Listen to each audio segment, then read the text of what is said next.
to analyse that beforehand, or what are your anticipations going forwards? So that's been a consideration throughout all of this. Development is a crucial part of our foreign policy, as well as being a purpose in it itself. And as you'll know, the whole purpose behind the overseas development is around the moral purpose, around UK values, but also it's in the UK national interest as well. It supports our security and our prosperity as well.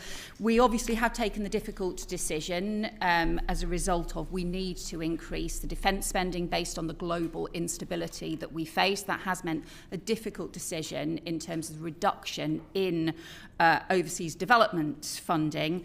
But we have also set out this series of really important reforms in the way that we're doing it. So far from walking away from overseas development, we're actually championing the purpose and the importance of it with the reforms that we're making. Those reforms being about the prioritising the fragile conflict states, the evidence of where things make the difference, and also unlocking other finance too. In terms of how this impacts on the broader, the sort of soft power issues, part of, I think, the work that Jenny has done on the new partnership, the new approach to Africa, actually probably exemplifies why we think in a lot of these areas this is about strengthening that approach to soft power and partnership, because it's developing a new way of working with countries rather than some of the traditional paternalism of the past, being very much about working in partnership with them. So the shift from donor to investor and the other shifts has been very much about that partnership working, which we think strengthens those relationships as well. And then there are some other areas, including, for example, around the British Council and the World Service, where we have specifically increased funding because we think those are particularly important as part of soft power, even at a time when overall funding has been cut. Minister, when you gave us the statement last week, my response was to think about the country directors that are actually having to go and deliver that news with people that they've spent maybe years building relationships with. So how is that process going? I mean, I would imagine in a country, if we were supporting a minister's particular interest in women and girls or LGBT rights, and we're now saying, well, actually, we're cutting that, what has been the impact? What's the feedback that you're getting so far? Well, countries have known, or the country directors have known, that this was the direction of travel for some time, and also how deep the cuts were going to be to their bilateral. But also part of what we've been doing, because we've been shifting the approach, is really getting them to think about a different way of working with individual governments and changing the way that they work as well. So Jenny can probably add more detail on this, but we've been getting them to effectively draw up partnership approaches country by country as to what are the areas in which they can draw in UK expertise, even where actually there won't be funding in place. So there's areas where we've been doing that already. For example, one of the often quoted one is in Ghana, where we've been working, we've had HMRC officials helping with the tax raising, the revenue support that helps support Ghana. So we've been doing that step by step already, and there are some countries that are further ahead in that process than others, but I think it's a general shift in the approach that we want to see, and that actually in a lot of countries they've been very keen on that change in partnership approach. I mean, yeah, I think Foreign Secretary's laid that out very effectively, but to specifically address the point I think you're trying to get at, is this harming our relationship with our bilateral relationships? I would say it absolutely is not causing harm to that, and I'd be very concerned if it was. I've done some of the engagement minister to minister myself, because I think that's the right thing to do. It's respectful to do It's respectful. Obviously that's not possible in every situation, but our heads of mission and our development directors have known an indicative number for quite some time, so they've been thinking through how they land it effectively. As the Foreign Secretary said, for quite some time. Yes. That's 6 months, 6 weeks, because these changes weren't properly announced No, until... but we haven't been able to give people a precise number, but they have known the direction of travel. They've known that it's going down in nearly all cases, and they've known kind of broadly the quantum of that. So they've been thinking ahead and making sure that their relationships are in sufficiently good shape that they can have those conversations in a positive way. This is their day job. You know, that is what they are professionals, and they're very capable of doing that, and they've been doing that successfully. One thing I would point out is that the quality of your bilateral relationship with a country, even a very fragile country, is no longer, if it ever was, measured in terms of quantum of ODA. It is very much about the respectful relationship that we're able to have. It is also about the stability of the people that they're having to engage with. But it's also about their access to our technical assistance and our expertise, which is why we want to put so much focus on the communities of expertise going forward. They really want that they put a much higher price on that than they do on our bilateral ODA programming. And I think that's been the case for some time, actually. Thank you, Minister.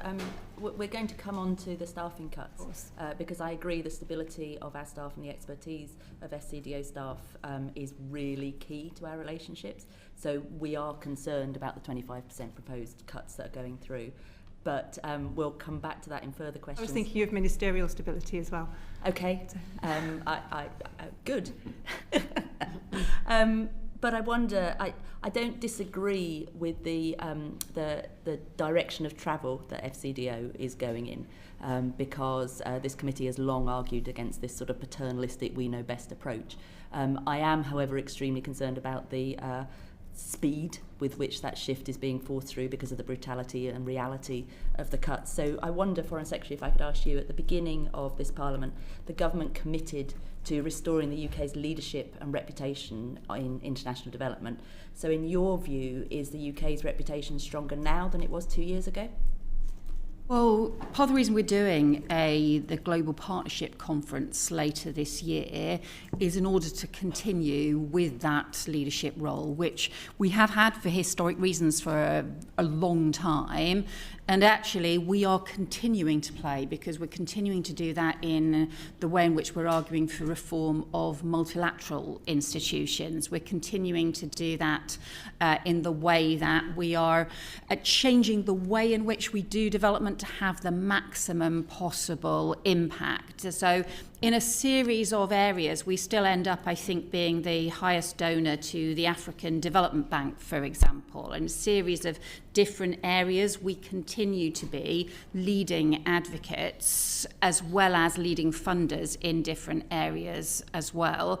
And I think because actually we're making partly an argument that all kinds of development needs to change. This is not simply about finance. This is about the fact that we should continue to care about humanitarian crises. We should continue to care about extreme poverty and the alleviation of poverty. We should continue to care about conflict prevention and the prevention of instability across the globe. Whatever the different fiscal circumstances, all of those need to continue to be priorities, and we do need to do them in different ways in partnership with countries, but that partnership actually can be more powerful in terms of changing the way that we do development and in terms of the impact that we can have. I hope you're right. I'd pass over to David Mundell. Thank you. Can I come to you, Baroness Chapman? Success in the UK's priority areas like global health relies on progress in other defunded areas. So what conversations have you had with multilateral and bilateral donor partners around the gaps these reductions will leave in critical programme funding? We have very many conversations along those lines.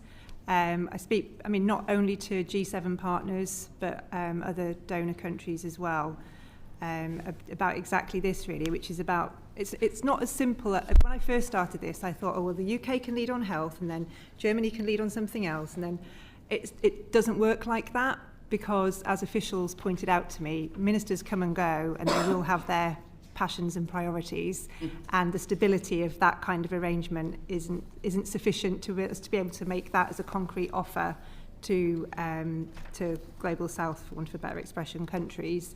So, but we are the way we're doing it is by being as communicative and open about what we're doing and the reasons why we're doing things as we possibly can, so that even though we may not have published all of our commitments so far, particularly for funds that are going through replenishment, we are discussing with those funds and with other donors to make sure that everybody knows as far as possible what everyone else is doing so they can make informed choices. We're slightly ahead on our kind of transition, development, reset journey. And one of the reasons I think people are really keen to talk to us at the moment is they want to understand exactly how we're going about this, what our thinking has been. People have noticed that we are multilateralists and we want to work collaboratively with other countries. They like that, and part of our reasoning for that is wanting to inspire a similar type approach from other nations, because you can't do multilateralism by yourself. I bring this on that point, David. Well, it was just to ask whether, obviously if we know now pretty much where the UK cuts are going to be, given your knowledge of what other partners are doing globally, are there any gaps that you're seeing on the international picture that you are starting to have greater concerns about than others, where other partners maybe aren't playing as deep a role as you were expecting? No, I mean, it's for other countries to make their choices. The French have got the G7 this year, and we're having a development meeting with them, I think, in about 3 or 4 weeks' time. So some of this we will discuss. There'll be an opportunity to do that then.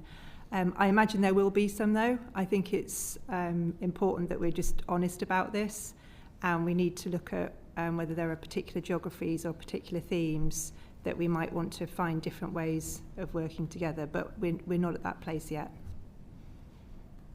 This committee, and indeed many others, welcomed the government's commitment to the global fund in the circumstances that we found ourselves. But last week it emerged that 2/3 of that funding is scheduled to be paid in the final year of the spending plan, and I'd be interested to know what the rationale for that is, because according to the Global Fund themselves, that restricts their ability to make commitments, but more importantly, it restricts their ability to draw down match funding, particularly in the US. So what was the rationale behind that scheduling of the funding? And don't you think that it risks, having made a very positive announcement, undermining it if ultimately it leads to a restriction of the Global Fund's activities and an inability to draw down match funding? So some of what's important, I think, with things like the Global Fund, where we do the big replenishments, is that we're giving them predictability because we're giving them commitment over a period of time. It's true that the profiling of those commitments can vary, and some of this will vary according to where we've got other profiling for other kinds of multilateral institutions, which might have been front-loaded for the first couple of years and so on. So we're having to make a decision as a department according to what is the profiling that also allows us with other commitments that we've made in different years. So that is the reason for doing so, but it's also why we announce the fund in total. So we've given a total fund over the course of the replenishment, and that is not unusual. It is something that other governments will do. There are some things where we have front-loaded the funding for other reasons. But do you not accept that that profile will ultimately mean, particularly because of the inability to draw down match funding, which is and that is a statutory position in the US in terms of their funding, that will actually make that funding less effective and less able to fill gaps than it otherwise would have been? Well, I think it's just a reality of where institutions have these replenishment funds. Sometimes they are 3-year replenishments, sometimes there will be 5-year replenishments and so on. over an extended period of time, that countries do then manage the profiles, and for the fund as a whole, they have to manage it across different years, and for individual countries, they have to manage it across the years. Of course, for all funds, they would always like the entire fund all delivered in the first year, and that would suit the funds most, and that will be different for different countries. So there are always trade-offs in those. But I think what we have managed to do is very substantially protect the funding for the Global Fund overall. So compared to the overall reduction, we have worked really hard to protect the Global Fund exactly because of what it delivers in terms of vaccines, in terms of other things as well. And they have recognised that, and we had many conversations with them as well. Positive about the overall sum, but I mean 2/3 does seem to be a very significant part of it to be in the final year of funding. I mean, is that to meet your budgetary requirements, or because it can't be really to make the fund as effective as possible? I mean, I spoke to the Global Fund this morning, and they are. I mean, part of me admires it, but part of me is a bit annoyed with it. They're brilliant. I mean, Peter Sands is fantastic, but his ability to get Labour MPs WhatsApping me with cut and paste bits of information is extraordinarily impressive. So this issue, it's exactly that. It's about we've got to make this cut to our overall budget over 3 years. So for our bilateral programming, there's a glide path down, and quite a steep glide path down, that you will not be happy. You will be asking lots of questions of us about this, and you just have. So for other things, to make that possible, we have had to backload. It's the only way to get the overall amount, and we took a view that getting that overall amount for Global Fund really mattered. So we've done that. The Americans can choose to do what they want to do. That they do this all the time. They are able to make their own decisions about whether they want to match fund cash now, they want to match it over a longer period. We're really happy to talk to them about that. If we get some headroom, we can have a conversation with Global Fund about what to do about it. We totally recognise the issue, but we think we've done the very best job we could in terms of getting them to that target amount that we wanted them to have, because, like we've all discussed loads of times, they do such a great job, and we want to be able to, support them into continuing to do that. But, we get the problem, and we will continue to talk to them about what we might be able to do, or including to talk to the Americans, if that helps. And Minister, I mean, the Global Fund's still getting a 20% cut. So it's not as though they've got off. No, but I mean, our budget's been cut by 40%. Yeah. So, It's 15 as well. 15% cut. I mean, I think it's helpful to have it on the record, because that just emerged, having put the emphasis on the totality. It only emerged how it was going to be paid. And I think, the issue in America is not just the administration, it is in statute. No, I understand. That would have to be changed in order for there to be more flexibility from the US. But then if they want everything year by year, they should have a 1-year replenishment. The fact that they give us a 3-year replenishment cycle, and they leave it to countries to stage their commitments, which is totally standard, and countries are able to decide for themselves about how to stage their payments, and that's long established, including with the Global Fund. That's what we have done. And we are really, really open to talking to Peter and the team at Global Fund about this. We'd really love to have that conversation, because they're a great partner, and I think we're a good partner with them as well. But it was just to reinforce some of the points that David's making, but obviously as a government, we've said to local councils, as an example in this country, we're moving them to multi-year settlements to give them a level of certainty. Yeah. And I accept at the total level, the Global Fund does have that certainty, but having only 19 million in year one out of 868 million does not enable you to run an organisation efficiently. I'm sure if we said to you today that your department was only going to get 2% of the total funds over the next 3 years, this year, it would impact your efficiency. Yeah, but I don't run a 3 replenishment cycle for the Foreign Office. It's up to the Global Fund what cycle they want to operate on. They choose 3 years. We engage with that process, and we've made our decision about how that's going to be staged. Completely understand their issue. Very, very open to talking to them about it. I stand by the fact that we have done a very good outcome for Global Fund. and we will continue to work really closely with them to make sure that they can, as far as possible, leverage the match funding from the US. Thank you very much. Can we move from one of the I hate to say winners, to one of the areas that is under closer scrutiny, if I put it politely? David Taylor. Well, thank you, Chair. It was actually related to the community of experts. Forgive me if I've not misheard the question, Chair, but the question I was going to ask was around the community of experts and how, with the shift away from our own bilateral programmes to this community of experts, for you to sort of outline a bit more detail of what that might look like and the time frame and how the staff changes are going to enable it and how you will ensure sort of policy coherence across the board. So the whole point of this is part of the shifts in the way that we do things, and it's about the providing of expertise rather than simply funding the delivery of services that actually countries want to do themselves. But the idea is that this should not simply be about FCDO staff. Actually, this should be about the entire network of expertise that we have across the country. So that might be academics, it might be experts in HMRC on tax, for example, around Ghana example. It might be expertise in health, in establishing better health services and health systems. It might be education expertise. It might be criminal justice expertise, or it might be expertise, for example, in tackling illicit finance, for example, where we know there are huge problems with the loss through illicit finance for countries.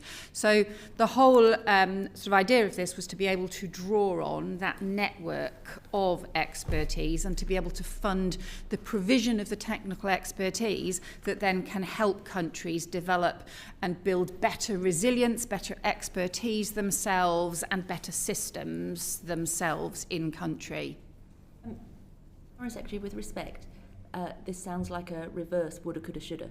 I don't think I've ever heard so many might be's in one sentence. So my understanding is that we are moving away from the centrally managed funds. There will still be some money, and you're looking to shift to these experts who might be from here, there, or everywhere. So how advanced is that process? Because my understanding is in a week's time we're losing the centrally managed funds to this model, and there still might be. The fund is still centrally managed, but the fund will be able to fund country by country this level, these kinds of expertise. So Jenny can set out sort of further detail, but so you still got effectively what is a centrally managed fund, but it means from one country to another, what it funds then may be different. So what it is that individual countries are wanting to draw down from the centrally managed fund, they can then say, look, what we need in a particular country is we need greater expertise on strengthening their education for girls, for example, and therefore this is the kind of expertise that we need. But that would be different. Exactly. So previously we would have had the centrally directed programme that countries would still have drawn down from, but it would tend to be more likely to be provision or grant funding from a centrally given programme as opposed to the provision of expertise. So there's going to be 8 of them, and politics and government, climate and nature. You've got the list. Yeah, you've got the list, great. Just checking you'd read it. I mean, one of the complaints that you'll have probably heard when you've done visits is from our teams in country who go, I hate these centrally managed programmes, they're invisible, what are they doing? They're active here, I don't really feel like I've got sufficient grip on this, and we're not getting real bang for our buck in terms of soft power either from what they're doing, and it's all a bit uncoordinated. We want to put a stop to that. So some of the centrally managed programmes that you'll be familiar with will run out of these communities of expertise because that expertise is so important. It will sit within these communities. So that will continue, although, as you will rightly say, there'll be less money spent on all of this. But except for the women and girls one, that will be We know the protected. percentage of less. Yeah, we do. We've got it here. We can get that. If somebody can find it in the spreadsheet for it out, you. would be very great. But the point of it is that we don't just have a team focused on whatever topic it might be, which is a government team. The point is that it works much more effectively across Whitehall departments, into the agencies, as the Foreign Secretary said, but also is much more permeable to private sector involvement, our university sector, tech sector, financial services.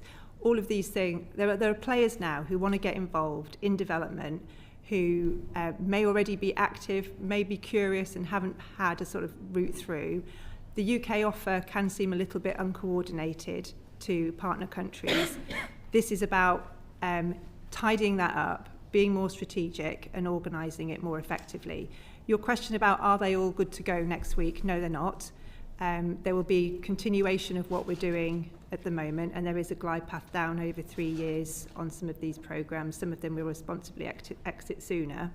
But we're going to be building them, and we want, if you have, it'd be really, genuinely really good to get your input into how we can build these up, what sort of partnerships you would like to see, what good looks like here, because this is new. I don't think this has been done anywhere in this kind of structured, organised way. We want to be very closely listening to what our partner governments are saying and what the demand signals, for want of a better word, are from our teams in country, but also from other governments.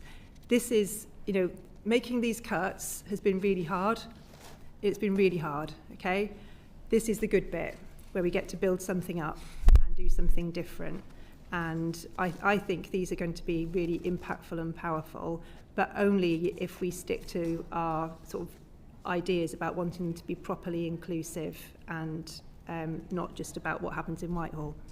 So I agree the potential for this is enormous and is exactly where, as a country, we should be leaning into the skills, the experience, the research that we generate. So I don't disagree. What I'm concerned about, though, is how you maintain policy coherence. While the Foreign Secretary was speaking, I was thinking about the police and crime commissioners. I got very frustrated when they first came in that largely what they programmed was subjective to the whims of the individual. So, for example, if I was trying to get ISVAs and SARCs for domestic abuse, sexual violence, and nationally, but some police commissioners didn't see it as a priority, so some areas of the country didn't have it at all.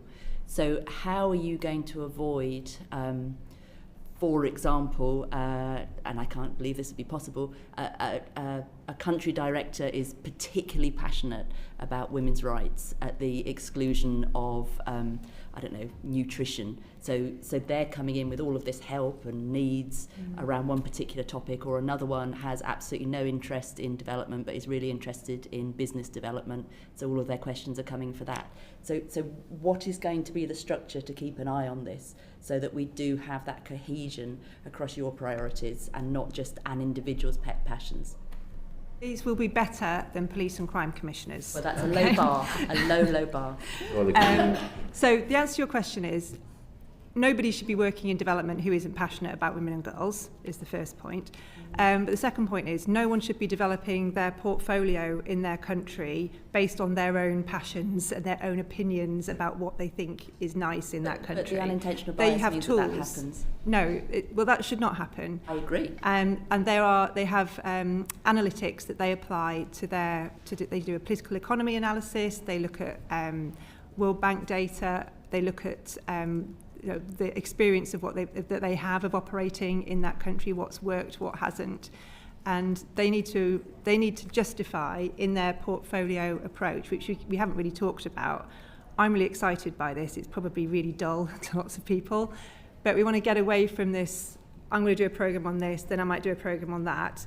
You have to have a coherent story for your country that you can justify based on evidence and data, and applying your professional insights as well and those of your team. And then your portfolio gets signed, you just don't get to go and do it. There is a whole process of evaluation and sign off and monitoring and all of that. Who is doing that? Who is responsible for that oversight?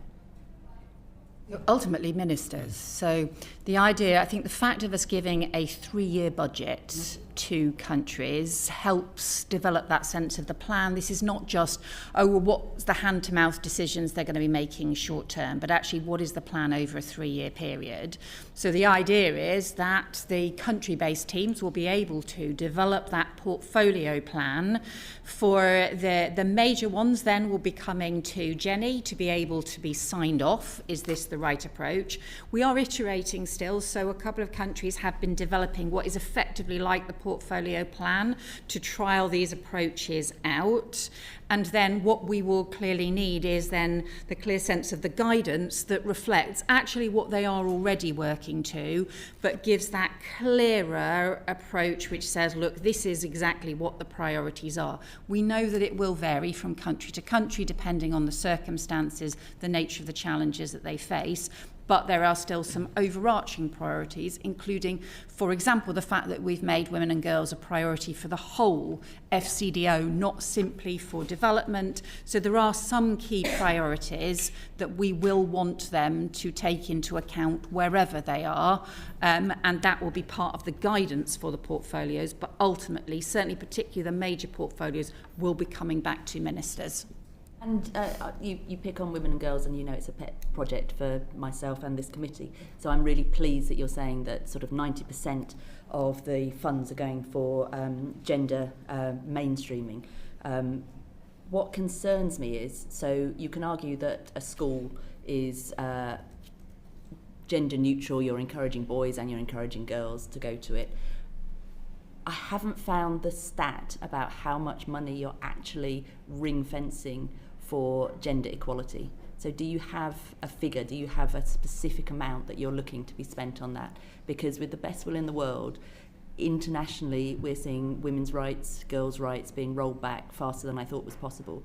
So mainstreaming, great, it should be a priority for everyone, but in reality, if you can't get to that school because you've been married off or sexually assaulted on the way there, or your family simply can't afford to take you, having the school isn't an equality thing in itself. So do we have a percentage?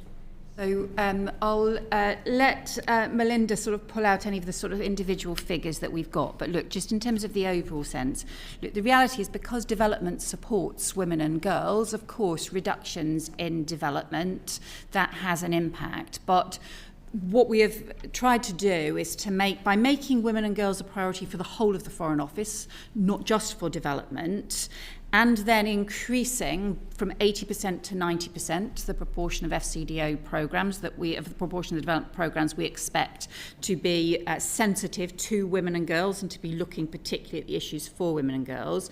We've also fully protected the funding for violence to tackle, for all the programs of tackling violence against women and girls. We've particularly highlighted this in some of our conflict work as well, for example, in Sudan, but also in Ukraine, in a series of areas where we're looking to fund either specific funding around survivors of sexual violence or funding to help get justice, so investigations into some of the rape and atrocity taking action against those. So in a series of different areas, we've protected that. We also restored funding. We used the equality impact assessment process very strongly. Yes, I'm grateful you did. So we used that, and Jenny had initially used that before I was appointed as Foreign Secretary. I'd been using that through the summer to already make some adjustments. Then when we looked at it again together, we made further adjustments in order to restore fundings for some of the areas affecting women and girls as well, in order to maintain that central focus and to also send the signal that, to be honest, whichever policy areas we are looking at, then we should be focusing particularly on issues around women and girls, whether that be on, the sort of jobs, investment, impact of climate change, right through to the issues around violence against women and girls and protection work. What's the 10% of projects that women and girls are excluded from, seeing as So they're 51%? They're not excluded. So to count as part of the 90%, the OECD has rules where women girls' gender is like a principal or a significant component of it. There will be 10% of stuff which might be I'm just imagining like infrastructure development or some sort of financial stuff like that. We can do all that. Yeah, I know, but they don't qualify for the marker. So that's what that is. It's not that women are not allowed to use the bridge we've built. It's Or build the bridge. or build the bridge. Yeah, exactly. Thank you very much. David Mundell. Yes, Foreign Secretary, I'd like to ask you about another challenge in relation to delivering our ODA funding programmes, and that is, in January, the US administration adopted something they called Promoting Human Flourishing in Foreign Assistance, which is sometimes referred to as an extension of the global gag rule, which is essentially that they would not fund certain activities generally related to, for example, LGBT, to family planning, to other issues which are not in accordance with US domestic policy. And in parallel with that, they're entering into a number of MOUs with individual countries which abide by these policy considerations. How much of a challenge do you consider that is to being able to deliver our priorities, which would include those elements which the US would exclude? And there have been reports, for example, that countries who have entered the MOUs it's been made very clear that if they cooperate with other partners on these activities, then their US funding would be reduced. Yeah, look, we strongly disagree with that approach, and it certainly runs completely counter to our approach. I mean, things like the sort of sexual health services, direct support for women and girls, or for LGBT rights. These are hugely important parts of our development work and are rooted in core values and core UK values as well. There are many parts of the world where actually the governments and services take a very different view from that US view, and also continue to not just work with us but to welcome the work that we do. And it's also an area where we will continue to invest and to see as a priority in terms of those kinds of services as well.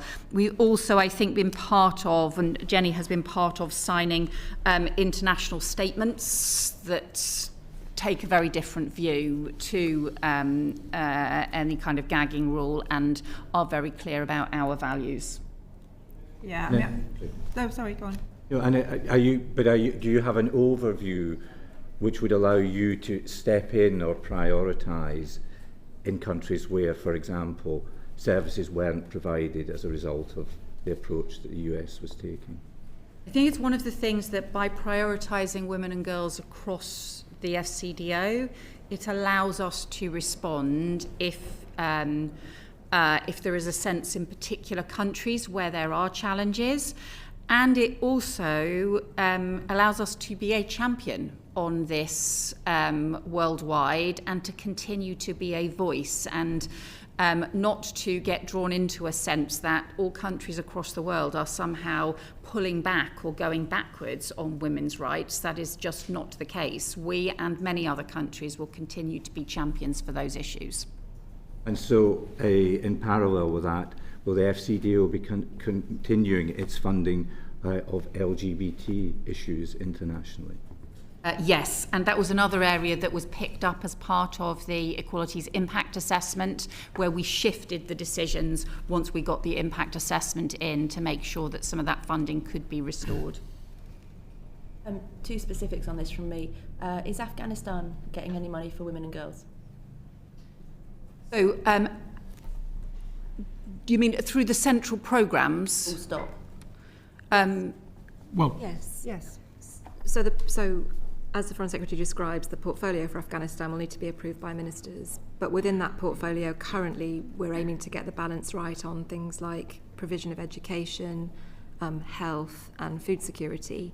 So there's a direct effect because, women are supported there. But there's also specifically the 90% we would expect as many of those programmes as possible to be consistent with the principal markers. Right. Yeah. The other thing, and at the moment this is just something that's being mooted, but I want to make sure it's on your desk, Foreign Secretary. The UN is reviewing its whole structure. I think there's about 200 UN bodies. I think there's only 2 that are completely women focused, so UNFPA and UN Women. And the man at the top has put forward the argument that we should merge both of those. As you know very well, women's organisations and rights are incredibly hard won and tend to be the first to go. Losing 50% or maybe 100% of the capacity is something that alarms me, because each organisation does something very different. Is the UK government pushing back on that? Well, what we can't do is lose capacity and voice for women and girls. So we've been part of the UN 80 discussions, which is about ensuring that the UN as a whole can have maximum possible impact, and that includes looking at different agencies and structures as part of that.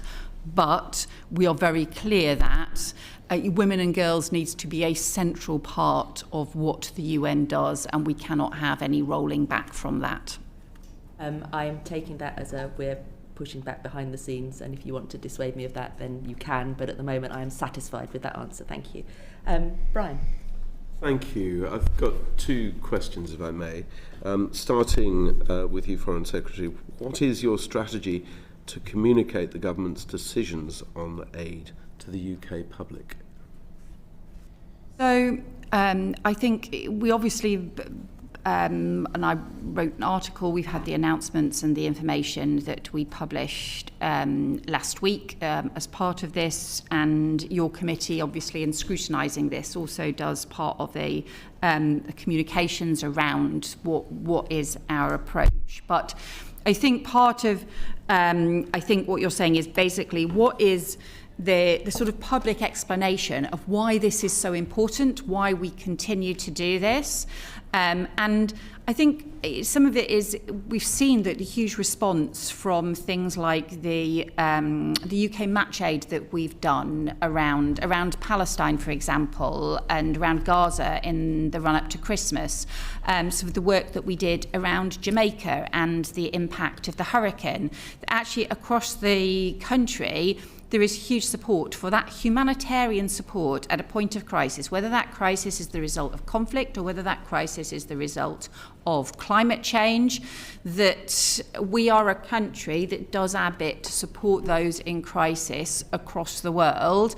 And that continues to be hugely important. And a lot of the social media, the things that we did to set that out across the country were very much about showing the very practical impact that some of the Royal Navy were able to have in Jamaica, helping with just very practical things in terms of rebuilding facilities and services for people faced with Hurricane Melissa, and being able to demonstrate the UK aid, the tents that were able to get into Gaza, provide shelter for people at a time when we've got terrible flooding and terrible winter conditions affecting families with small children in Gaza. Being able to demonstrate that, I think, is hugely important. Perhaps I can lead on, and you'll see the possible connection here into this. And Baroness Chapman, you might like to think about this, both of you. Last Sunday was World Water Day, but yesterday it emerged that the FCDO is closing down its UK Wash for Health, only partway through its 5-year programme, giving just 3 months' notice. This programming supported 5 governments across sub-Saharan Africa and South Asia to strengthen the systems needed to establish reliable, resilient and inclusive wash services over 5 years, contributing to better health, nutrition and education, especially for poorer households and communities and for women and girls in particular. With this vital funding cut, can I therefore ask you both, given WASH annually polls with the UK's public as the most supported development investment, as it's so cross-cutting, what is the UK's water, sanitation and hygiene strategy, or indeed is there one? There is. I mean, the UK public, without a doubt, relate very strongly to work on water. And what I think part of what we need to do is explain that the best, most impactful ways that we can improve access to clean water to the poorest populations on Earth is not through doing the sort of what I would have thought of sort of 10, 20 years ago, access to a water pump type programmes. And I know that that's not what WaterAid thinks either, but that is where a lot of the British public is. The biggest player in terms of access to clean water globally now is the World Bank through IDA.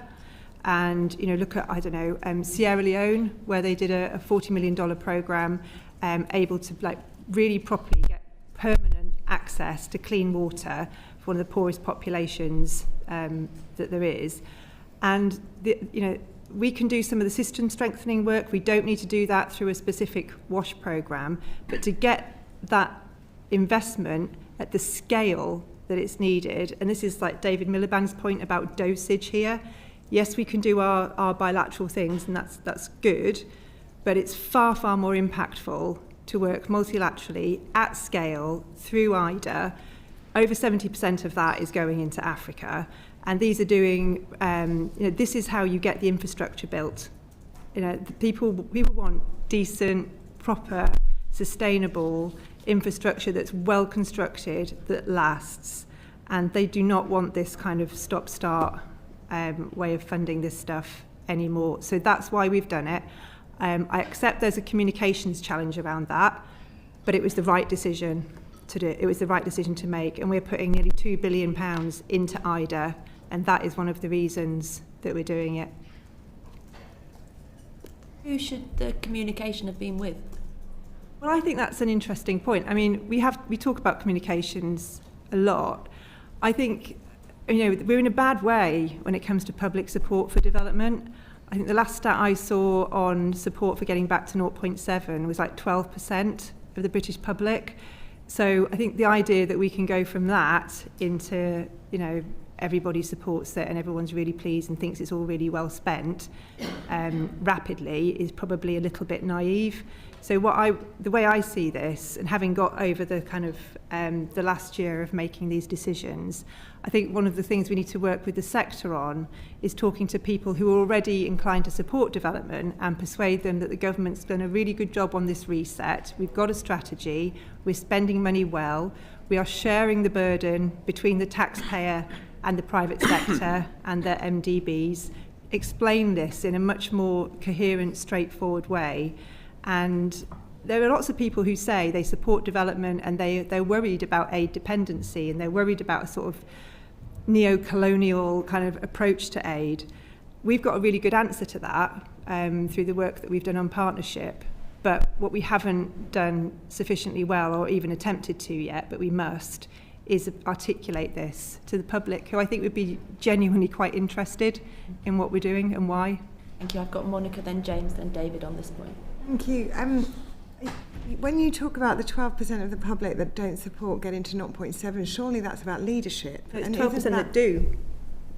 Isn't that about this narrative, and that you either have defence or development? Doesn't that lead us down a rabbit hole that if we need more defence, which presumably we will, that we cut development even further? How do we protect against that? So I don't think that's the narrative that's caused this corrosion over time. I think this agenda has been deliberately weaponised by political leaders, some of whom have been Secretaries of State for Development, by the way, over the last 14 years. It's been seen as fair game to make out that this money is badly spent, poorly targeted, has no impact. The sector as well, they have to step up and take a lead on this. We've got to get out of this habit of only talking to the public about development when there's a crisis, and we need to talk about successes and the fact that, 30-odd countries now are now middle-income countries, were low-income countries because of the work that's taken place over the last 20, 30 years. There's a lot to be proud of. I can't remember the last time I heard an NGO or a politician speaking to the public directly about the fact that we've got millions more women surviving childbirth than we used to, or everyone who's been vaccinated because of what we've done. And we've just got to be much more confident and upbeat. But your point about political leadership is spot on. With some notable exceptions, we all love Justine Greening. It's been really quite mixed over the last period, and that has an effect. I was in the chamber when Boris Johnson bounced in about the cash point in the sky. It was despicable what he did. I'm being polite. You are. Yes. But can I ask, are we going to see that leadership from you and the Foreign Secretary to actually put out? Because Foreign Secretary, when you were speaking, the examples that you gave were all sort of crisis and humanitarian, whereas development I see as a different thing that gets upstream of all of that. You are going to see that, but we cannot do it by ourselves. Yeah. We need help with this. And look, part of what we have done it would be very easy faced with the kinds of reductions that we have had to make, and a difficult decision because we do need to increase defence spending. That decision was taken over a year ago, and we needed to then implement that and to have the best possible programme going forward. It'd be very easy, and I'm sure other governments in the past faced with that would effectively have just tried to let's just get out there and then let's just walk away. Let's just not really do anything. Let's not engage with international development. Do you know what? We do something else now. We're doing the opposite for that. We're hosting a global partnerships conference because we believe in international development. We're championing the very values and the arguments about the fact that this continues to be in the UK's national interest because we believe in the overseas development and because we see how central it is. And it's because we believe in it that we're making all these reforms to it in order to have the best possible impact, in order to lever in more private finance, in order to lever in more alternative finance through development banks to have the best possible impact, and in order to make sure through this change in the partnership work with individual countries, we're actually also setting out what is a sustainable way for this to move forward. So it's because of all of that that we're not walking away faced with some difficult funding decisions. We're accepting those, but we're moving forward and saying this is still incredibly important, an incredibly important part of our future and our foreign policy going forward. And I have to say, I do admire that the two of you have been very front foot about this, and it's intensely frustrating that it comes parallel with such savage cuts. So I don't envy your position, and I'm not sure that the bigger picture is going to get heard for a while. So if you could prioritise putting out why we're doing what we're doing, and I think my understanding is you would have done this anyway, and it would have been much more helpful had you had the cash to fast track it, but we are where we are right now. James wants to come in and then David wants to come in. Let's go to David. I've got the next question to you, go. Oh, thank you. One of the things that the Conservatives did that really undermined support, I think, amongst the public was cutting support for development education in schools. Have you thought about this, and is there any scope to work with the DFE to try and restart some of that work? Because it might not show up immediately in the polls, I accept, but over the medium to long term, I think is vital to helping get UK public support back up to a decent level for development. I mean, you asked me about that last time. I haven't done anything about it. Be completely honest with you. I will speak to education ministers and see if there's some interest in doing that. We don't have a budget for it, and I know that the curriculum's always under pressure. But I think there might be some. Let me and keep asking me because I will do it because I promised you I would. We'll put it in a note to you so that you won't forget. Oh, well, that seals it. Okay. Monica wanted to come back in. Sorry, I just wanted to come back on the defence versus development. How do we ensure, I mean, given that we all agree that development is an essential part of stopping conflict, how do we stop this narrative of development or defence and stop the defence budget eating away at the development budget again? So look, we had to make that difficult decision initially, and that is affecting the funding for the next 3 years. But we have deliberately set out 3 years of funding. and 3-year agreements that allows people to plan, and that is now clear and announced as well. Don't get me wrong, I still think we're going to need to go further on defence spending over time, and we've set that out, but we've also set out very clearly this is the development funding going forward. And you're also right to say, look, there's an interaction between all of these things, and that is partly about the way we spend funding as well, because preventing instability across the world also helps prevent the kind of escalations that can lead to conflict. I think we need to be better at linking those issues, though, for example. So, if you look at somewhere like Sudan, for example, where we desperately need a ceasefire in Sudan, and we also need, and we've protected the humanitarian funding for Sudan, but we also need routes in to get the funding in the first place. And to be honest, the best thing we could do to ease the suffering and the humanitarian crisis and the famine risk in Sudan would be to get a ceasefire. And so we need to better link the areas that we are prioritising around aid with conflict prevention and atrocity prevention. And that's part of what we're seeking to do with the linking between the development work and some of the broader foreign policy work as well. And economic prosperity, Minister. Yeah. James. Thank you, Chair. Just going back to multilaterals, Baroness Chapman, you said earlier we are multilateralists, which is a fair position to take. But can you explain to us, within the range of multilateral choices that you had, what was the thinking behind which items have been prioritised and which ones and which multilaterals haven't?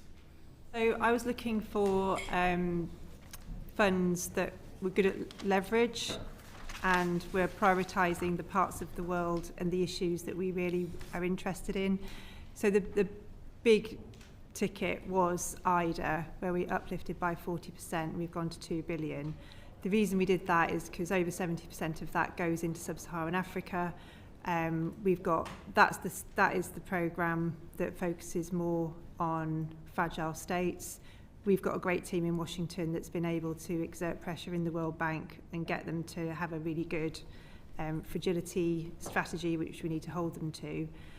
And just listening to what partner governments really value and what they want to do. And IDA has the scale to deliver. Like, one of the things that I think we're in danger of forgetting sometimes is we think ODA is development, and it isn't. The development gap in Africa is being met at a scale of 5% at the moment. That's the ODA that's going in. It's about £65 billion dollars a year goes into Africa, and that's 5% of what it needs. So we've got to get serious about scale, and the best way you can do that through the MDBs is through the World Bank's IDA. We also wanted to prioritise the Africa Development Bank and their equivalent fund, which is the Africa Development Fund, because that's all in Africa, but it's an African-led organisation. They have different relationships within the continent than we do. They're able to do grants in really hard-to-reach parts of Sudan that we haven't got those relationships. So it gives us that scale and scope that you wouldn't get any other way. We also protected the Asia Development Bank and Inter-American. But then you get into the health funds, and delivering vaccination at scale is Gordon Brown very clear with me. This is the single best buy that you can do in that space. So that takes you to Gavi and the Global Fund. So we protected those as much as we could. So that was the thinking. It was about impact, and it was about finding things that when you have less money to spend, you've got to be really, really careful that you don't do things that just sort of suit you and make you feel good. You have to make sure that you're getting impact, and ideally that you're able to leverage. And with IDA, you get £4 additional for every pound you put in. So that was a pretty obvious bet for us to take. And obviously what's going to be essential for making sure that we see a return on those things is the ability to leverage the multilaterals in a way that suits UK interests. Yeah. How confident are you that we can retain the FCDO expertise that is needed to do that, given overall we are looking to to scale back our resources, we're going to need the best of the best to be able to influence these global funds. It's not, I mean, it's retaining, but it's growing that ability. We don't have that sufficiently at the moment. We've got to increase that. We do have really great representation at the head offices of these funds. What we are missing, I think, and this is a conversation that we've got the spring meetings of the World Bank coming up. This is the conversation I'm going to be having with the President and anybody else who will listen, is we want to have the ability to influence in Washington, for sure, which I believe we have, and we can evidence that. What I'm not convinced yet that we have is a proper understanding by their country teams that what insights we need, what line of sight we want over what they're doing, what influence we want, what information we want, what kind of engagement we want from their in-country leads. It's patchy, and that's not good enough when we're backing this fund to the extent that we are.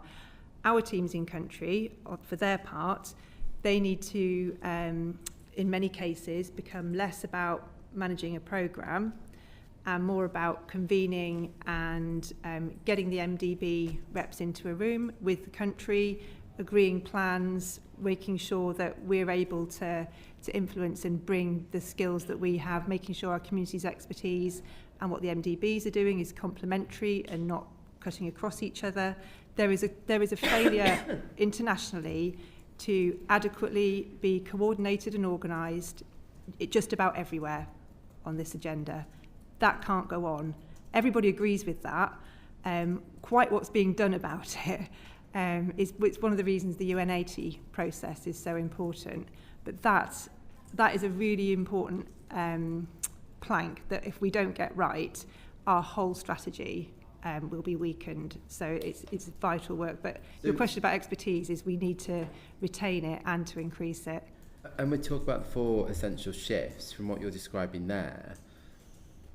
Are you suggesting that those essential shifts also need to happen within the multilaterals? Yes. And we will be leading on that? Yes. Will they be the same 4 shifts, or do you see there being a different set of changes that will be needed within that multilateral space? I mean, there will be difference in emphasis, but essentially it's the same.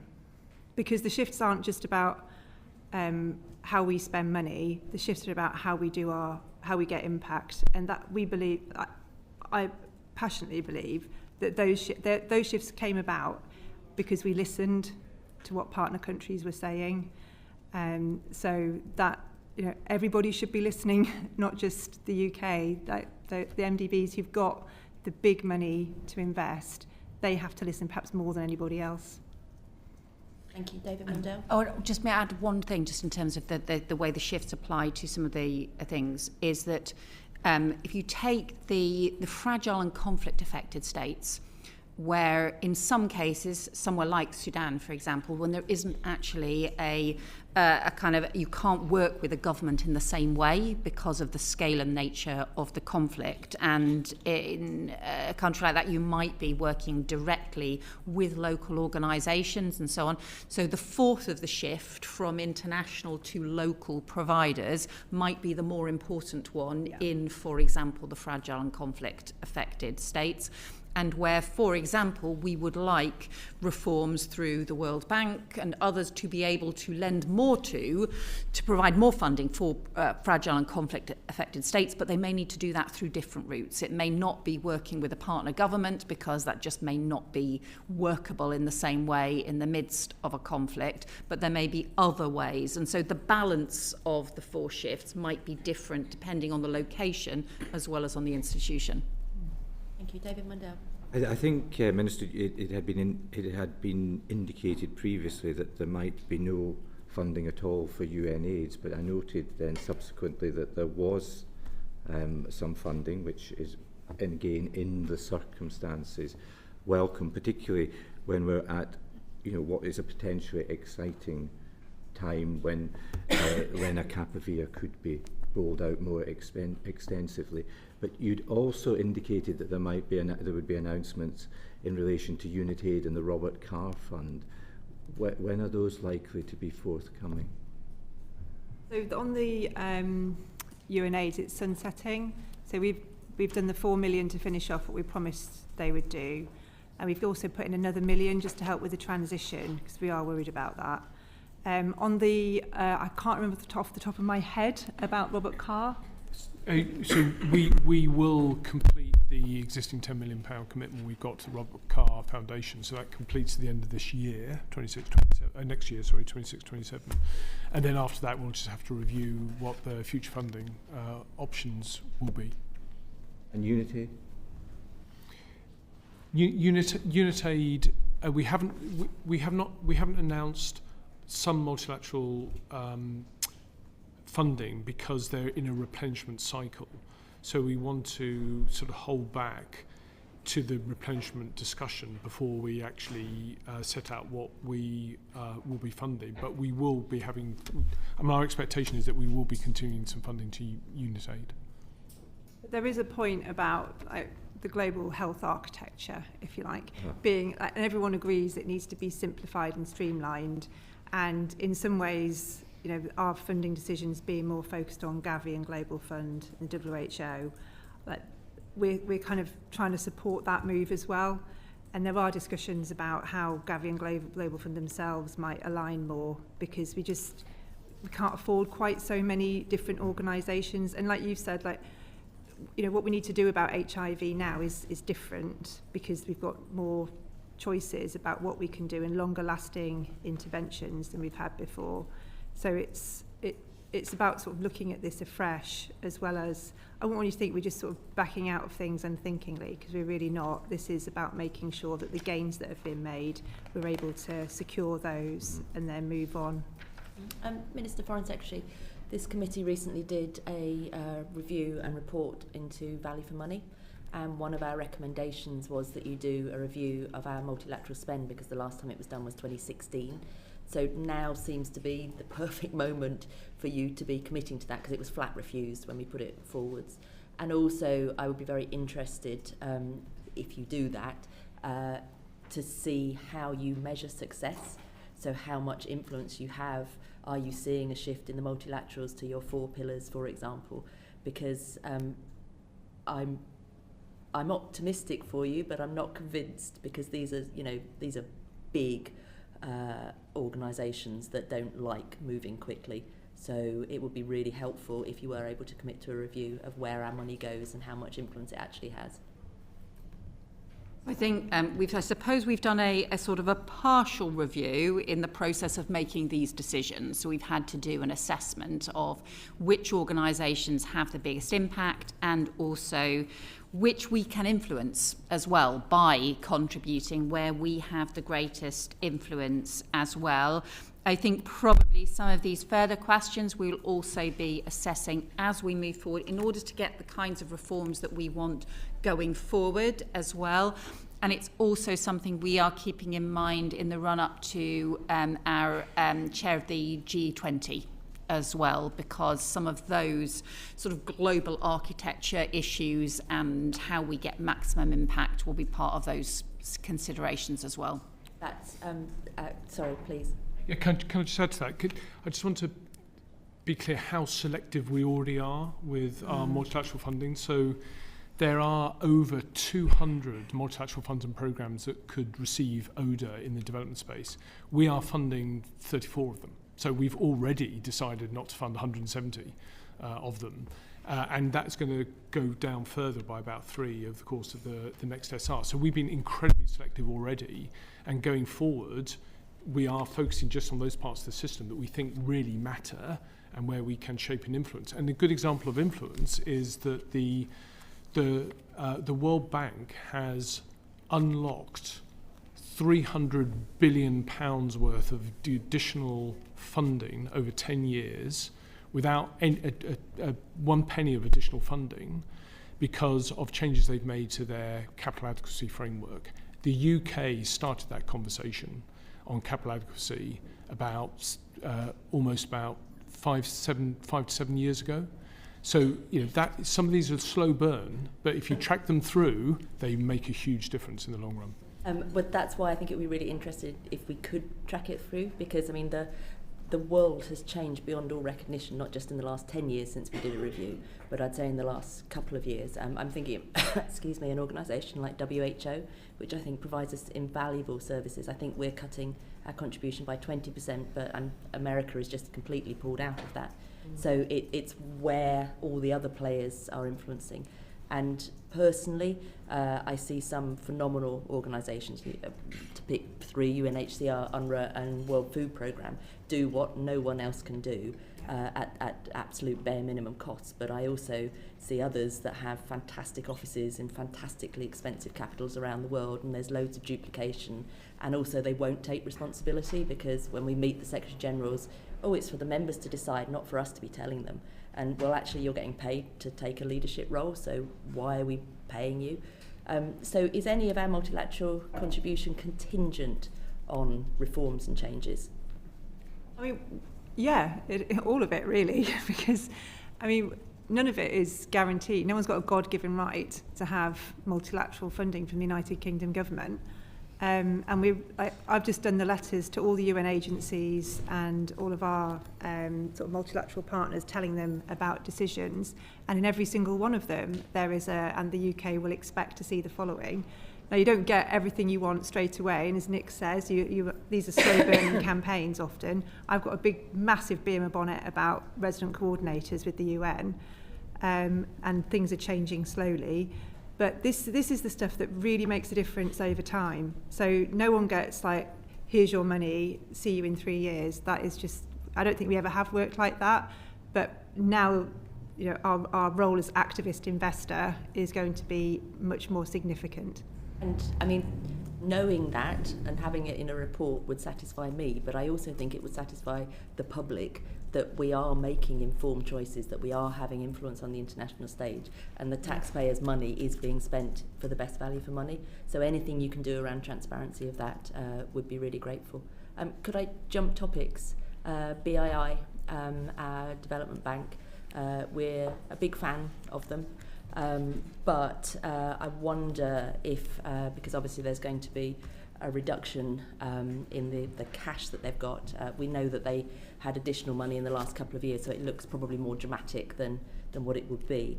But I wonder if the reduction in FCDO funding to them is likely to have a knock-on effect in their risk appetite, because I've been very proud that they were one of the development banks that would go into the riskier situations. Have you any thoughts on that? Part of what we've been doing with BII has been actually building up its capital so that it can then sustainably invest and continue to do so. So Nick or Melinda can confirm the figures, but I think we are talking about them continuing to invest actually at very much at current levels going forward, although they will need less new FCDO capital in order to be able to do so. So we're expecting their continued investments to be, I think, in the region of 1.2 to 1.3 billion a year, each year going forward, and that actually the fact of them being able to draw on us having put that capital in, so there'll be some new funding continuing, but also the whole point about setting up BII in the first place and being able to really strengthen what BII does was in order to have a sort of an established capital fund for it to be able to do further investments going forward. Okay, and one of the sort of headline figures from last week was the fact that we're no longer funding G20 countries. Does that apply to BII as well? I'm particularly thinking about their investments in India, South Africa, for example.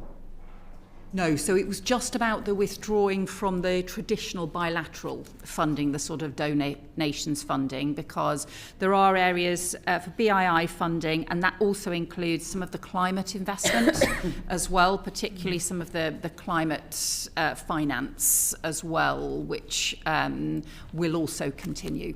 That's reassuring.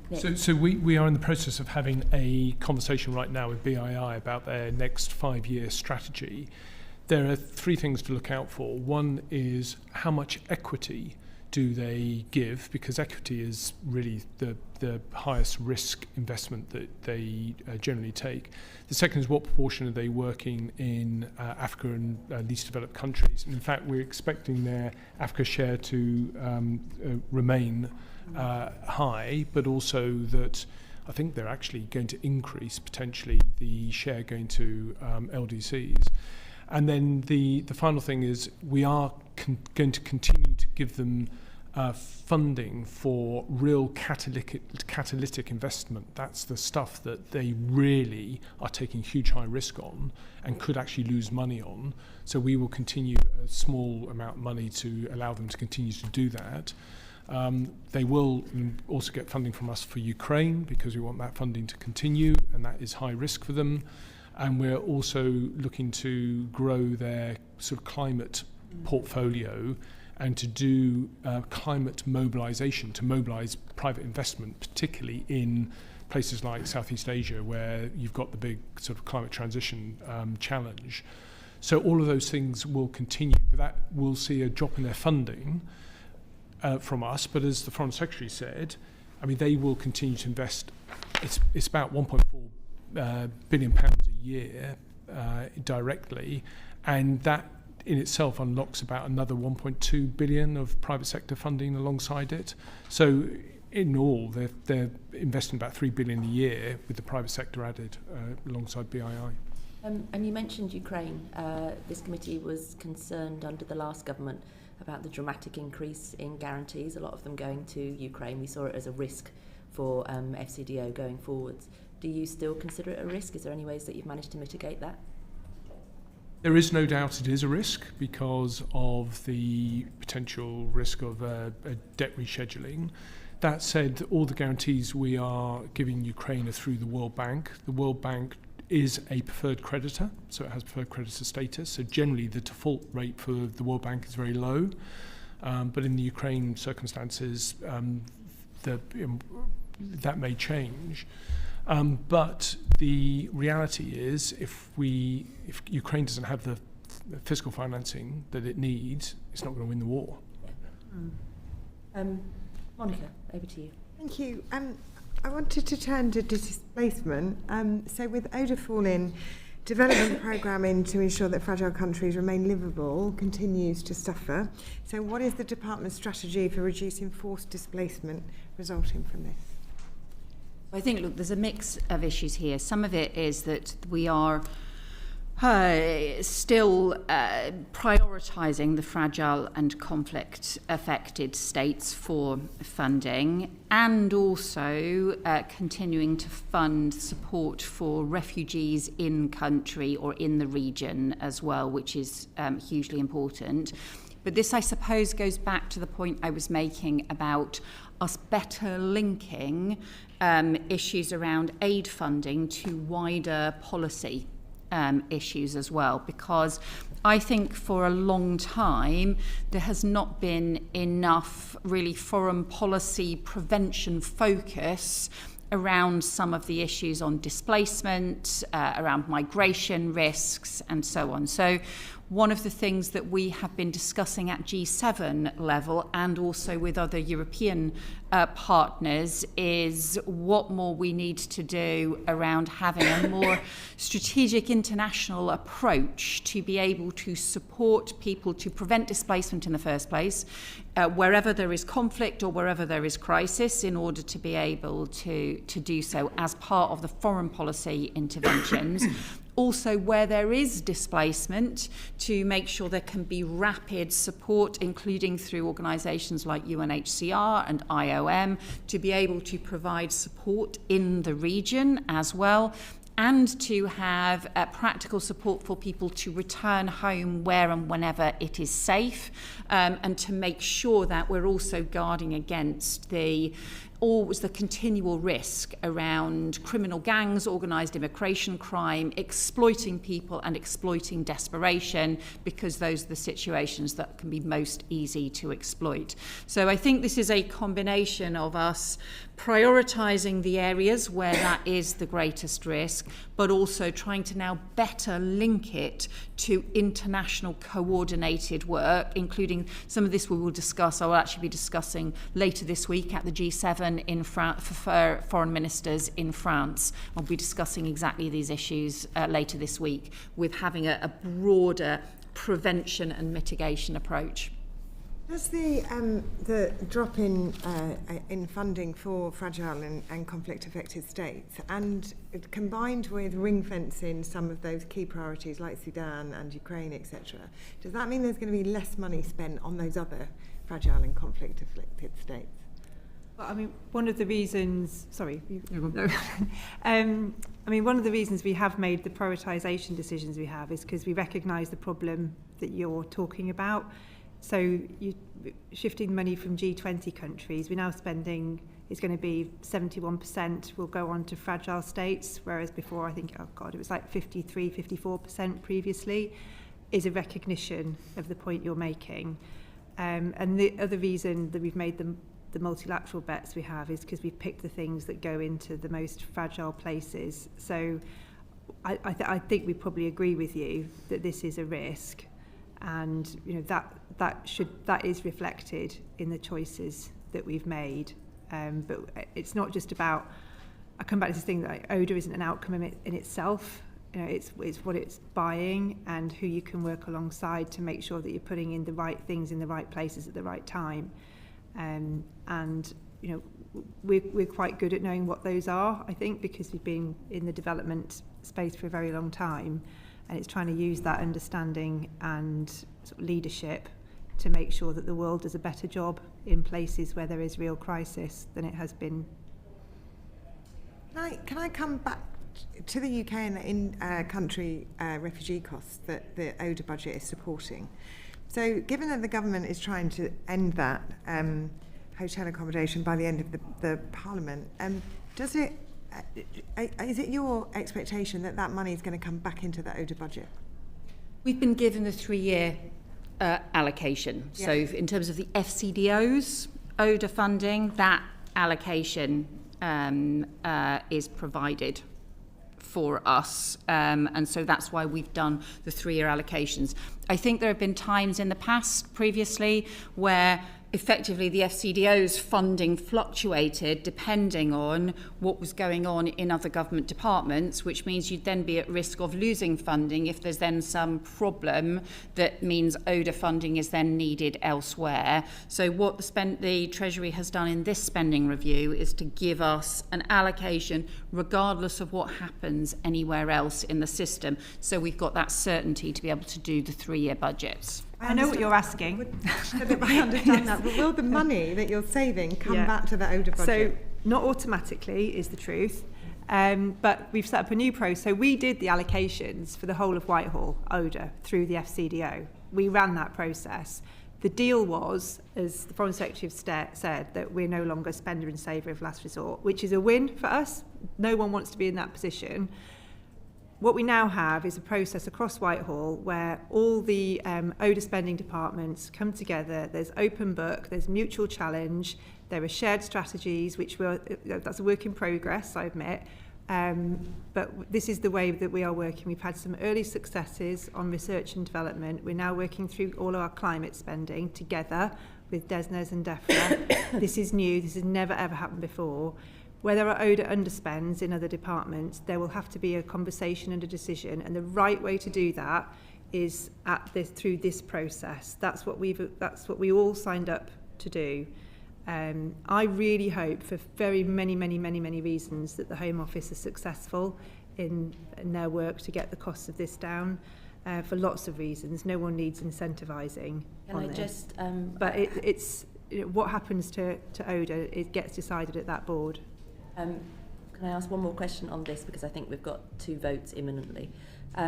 my frustration is, I think you're right to prioritise the fragile states, because that's where the most intense need is at the moment, and we're looking at 61 conflicts around the world and growing. They're the ones that we know and recognise. My frustration is development money, when it's done well, prevents these conflicts. And we know that conflict, as well as climate, is one of the main drivers of people and all the horrors that spill out from that. Have you got enough development money left to actually do the prevention and the early intervention, or are we just dealing with the outcomes of maybe historic underinvestment of development funding? So I would say it has to be development combined with policy interventions. I think development on its own won't help if you've got particular local conflicts that erupt, or different problems with corruption, or things that can kind of provoke or state-to-state rivalries and conflicts and so on. So it has to be an interaction between the two. And I think it's also the kind of development that we do, not just the policy interventions. It's why I have prioritised what work can we do to try and get the ceasefire in Sudan actually as a way of easing a humanitarian crisis, because it is the worst humanitarian crisis of the 21st century, and therefore we can't just have a humanitarian response. And one more example, part of the reason we have prioritised education cannot wait as a funding thing is because if parents can't get education for their kids, they will keep moving. They will absolutely keep moving, because the one thing they want to do is, even if they have got to deal with a crisis because of what's happening into their country, they still want to believe that their children have a future. And therefore, that kind of funding can also be what prevents people then making dangerous journeys or facing all kinds of worse calamities along the way, if you get them that local education support too. Completely agree. Ministers, we're going to have to pause this session for votes, but if I could ask you to come back swiftly let's suspend the session now, if people can come back as soon as possible, please.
are now restarting this session. Monica, over to you. Okay. Can I turn to the Integrated Security Fund? So the government announced a restructure of the ISF, but there was no mention of key geographic portfolios. So will this work continue to be funded through the ISF? So different bits of the ISF funding are being picked up by different departments and also by different budgets. So just say again which area of the ISF you were interested in. So the geographical portfolios for Africa, West Balkans and the Americas were absent from the statement that was given by the Minister in February 26 by the Minister of State for the Cabinet Office and Home Office. So the geographical portfolios were missing. So will this work continue to be funded through the ISF via the FCDO? So I'm going to turn to Nick and Melinda on this one because different bits of the ISF are being funded in different places. Yeah. So I'd say three things about the ISF. One is it will be slightly smaller if you compare it to 2-3 years ago. Not significantly, but the numbers are coming down. Second is there is an increasing attention to what you'd call homeland security. So more money is going to security funded programs funded focus on the UK security directly. I was surprised at that shift. Sorry? I was surprised at that shift. I mean, not that we don't need it, but that it was coming from that fund. Yeah, well, that was a across the government decision. And the third thing is that there has been a narrowing of the geographic focus. So the main focus, certainly from the FCDO's perspective, is Iran and its proxies, Russia, Asia Pacific, China, economic security, CT and cyber. So what's not in there is Africa. So there is going to be, the Africa portfolio will close under the existing plans. There is then a question about, well, what do you do with the existing funds and programs that were happening under the Africa portfolio? So, for instance, there is the Somalia Security and Stabilization Program. We will pick that up in the first year, continue that funding. But we will have to review all the other portfolios to see what is the options going forward for the rest of the portfolio. So there's no sustained funding pot for all of those programs. It's on a case-by-case basis in Africa. So there has been a deliberate decision to narrow the geographic focus and the thematic focus to those areas I just laid out. And that does mean that they have closed the Africa portfolio. And then the question is, well, is there anything in that Africa portfolio that you want to pick up elsewhere? And that is a conversation and a piece of work that we're going to have to do. So that sounds slightly worrying to me. I wonder what the Foreign Secretary and the Minister would say about, given that Africa also, given Sudan, given what's happening around Sudan, Somaliland, and of course the Iran war now that we're in, is there not, and the Sahel, does there not need to be a focus and a fund that looks specifically at that?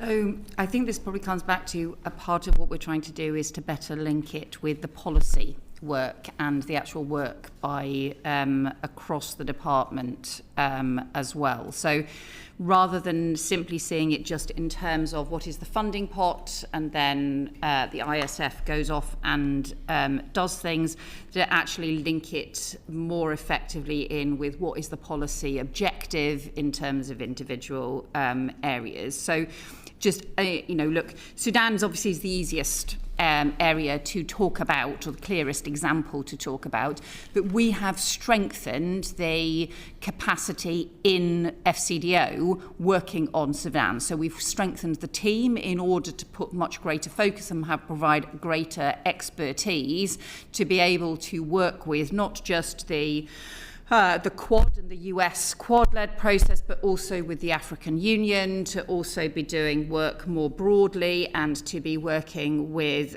Germany and Norway on some of the civilian capability building and so on. So we're doing some of that work through direct policy engagement, even where we don't have sort of a traditional ISF funding to do so. And look, some of this, again, it all comes back to is what are the priorities that that we have to address, and the changing pattern of threats directly to the UK has meant a changing pattern of funding, and that doesn't mean that any of these decisions are easy, but does just mean at a cross-government level, those ISF decisions were taken based on what are the areas that pose the greatest direct threats, indirect threats to the UK. How quickly can the programmatic spending pivot to places that are that look like they're about to erupt, or are on the kind of slow burn to being a place of conflict? And again, I'm thinking about that part, Somaliland, that part of the of Africa that is closest to the Iran conflict. Yeah, I can talk about Somalia a little bit. I was there a couple of months ago, and it's among the most fragile places on earth. And the ODA element of the ISF that's been active there, I think the question is that it's not about the money or the fund, it's what was the impact of it and what was the effect, and what do you need to do in terms of pivoting your portfolio to make sure that you're not exposing a place to any more fragility than it had previously, and what are you able to do to strengthen that place. And I think somewhere like Somalia, there's live conflict, there's Islamists, that it's kinetic, but there's also massive climate risk, there is extreme poverty, there are virtually every kind of threat and risk that you could possibly imagine. So in terms of strengthening somewhere like that, you don't just look at the kind of ISF type interventions, you need to look at it more holistically. So a good thing to point to there would be, a few years ago there was drought, 250,000 people died as a consequence of that drought. Last year, drought, nothing like that in terms of impact, because even in a place like that, even in a place with all of those threats and challenges and difficulties, we have been able to work with the government of Somalia on their own systems and to coordinate better the international response there in order to prevent that level of death. So there are lots of things we can do in those places where previously we would have maybe looked more to an ISF intervention. I think it's a really important flag though, and I think what we probably need to do is to just have another look and make sure we've got sufficient oversight of everywhere that ISF in Africa, which wasn't the biggest area of activity, that's sort of, get some perspective, but just to make sure that there aren't things we could be doing that we're not doing that would ameliorate some of the impact that you're concerned about. Foreign Secretary has intimated we've got a hard stop at 5.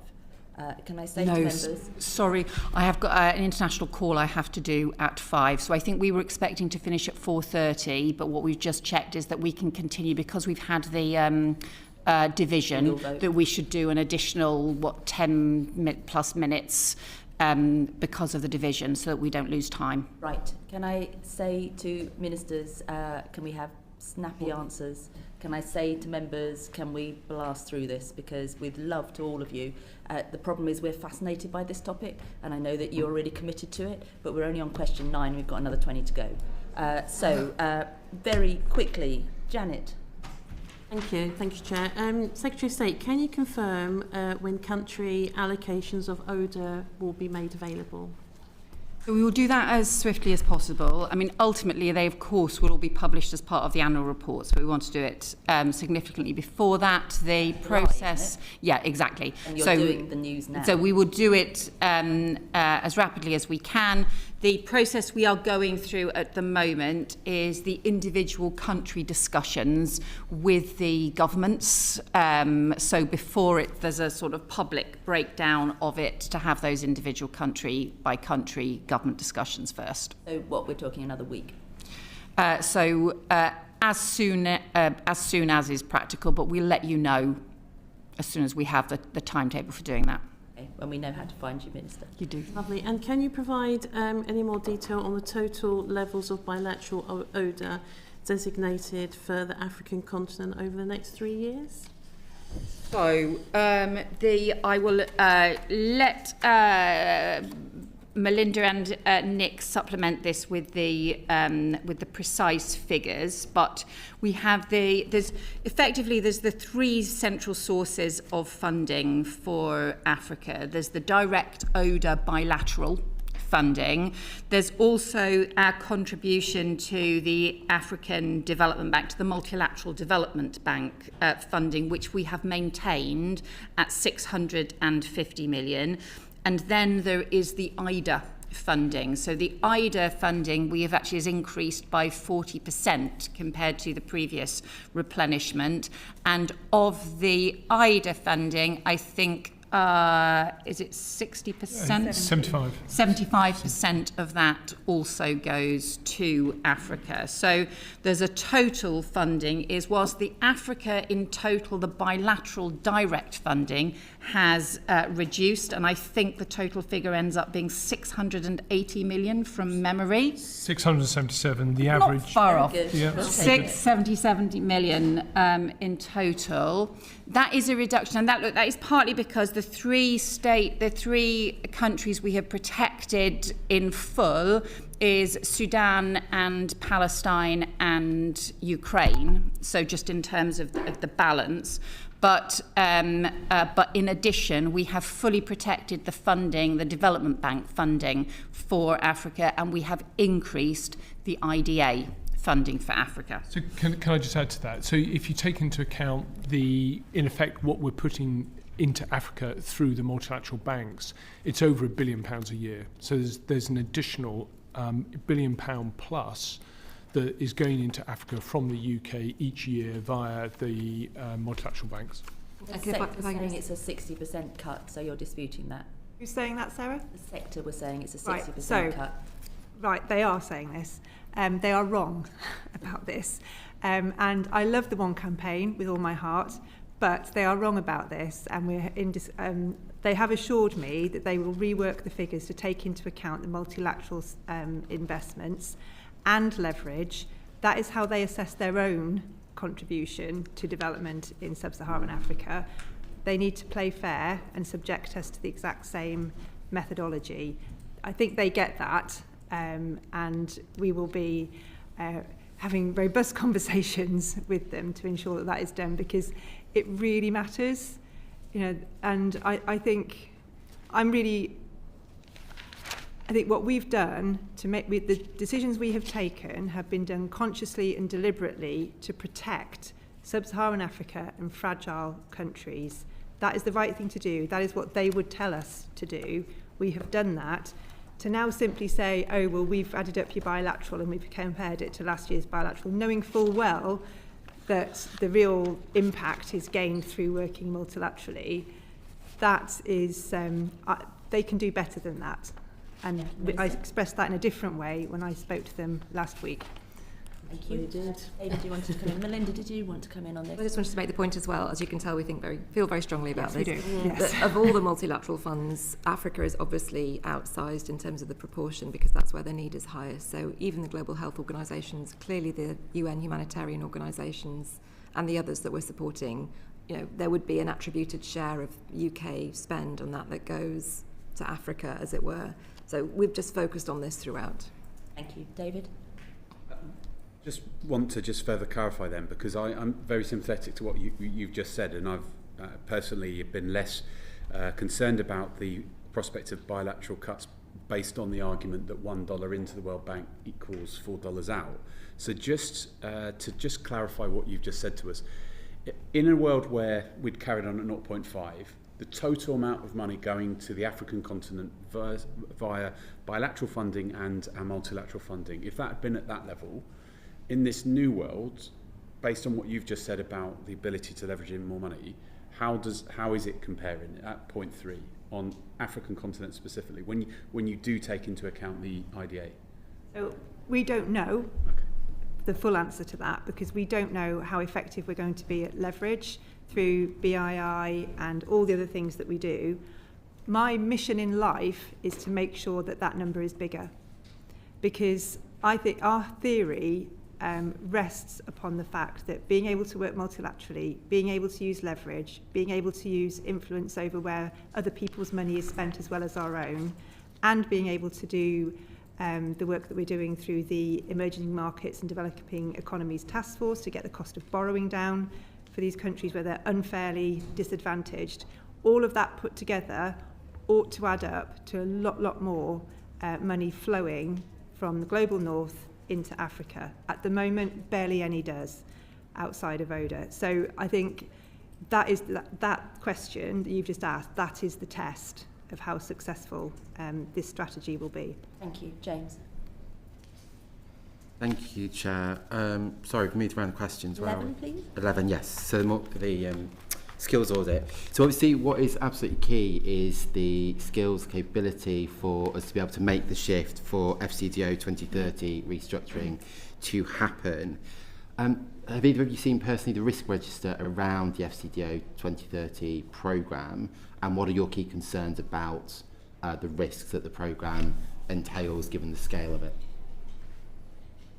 So the process that we're needing to go through is about both developing and better increasing the skills and the capability, and also making sure that we can kind of have more focused teams and more agile teams as well.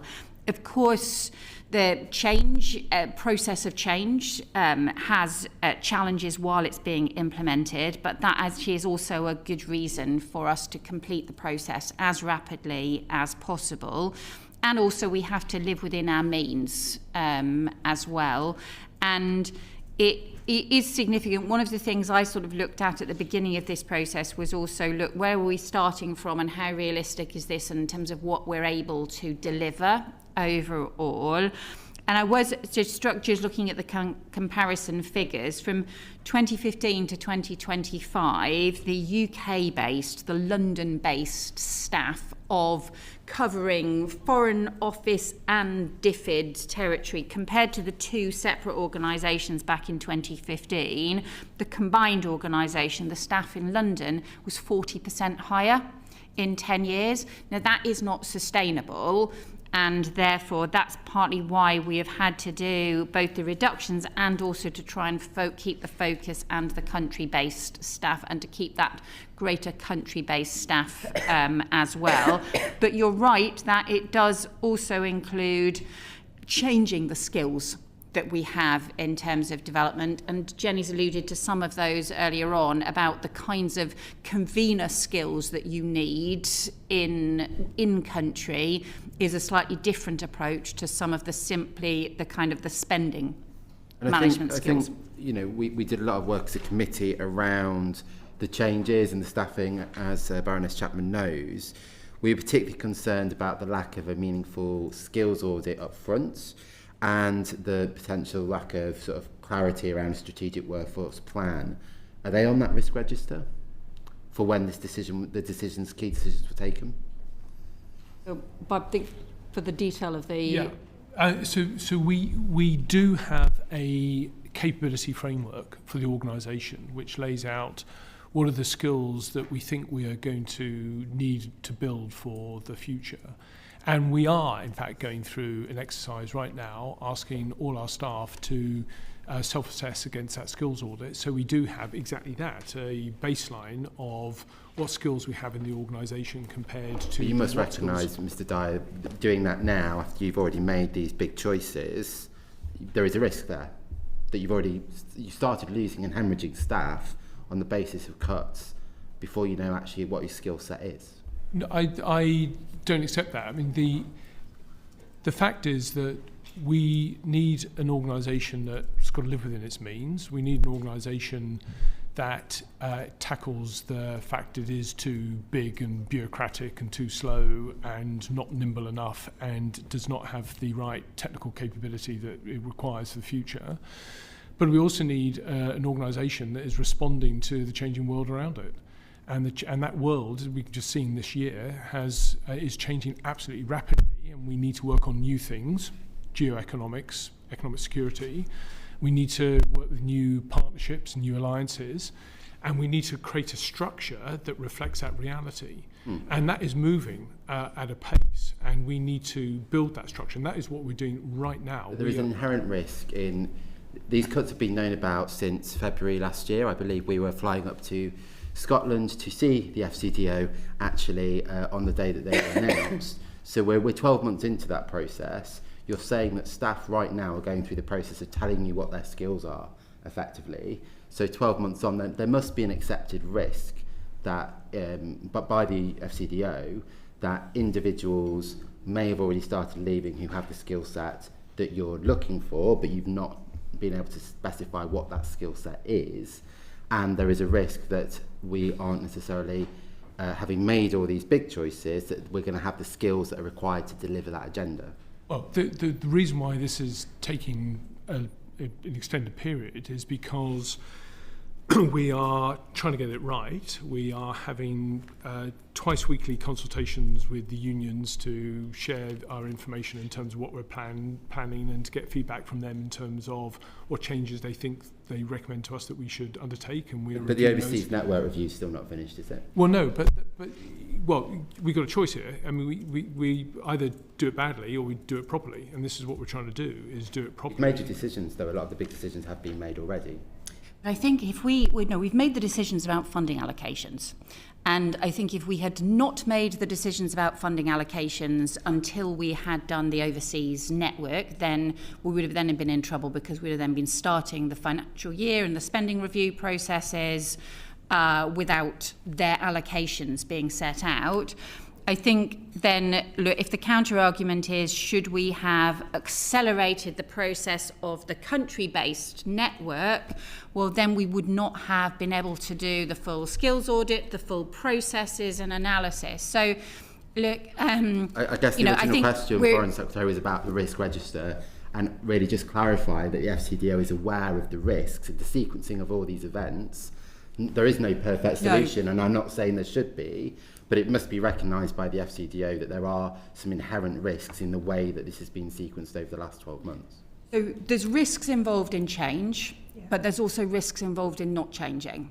And there's global risks that we are dealing with, that have massively changed in a short period of time.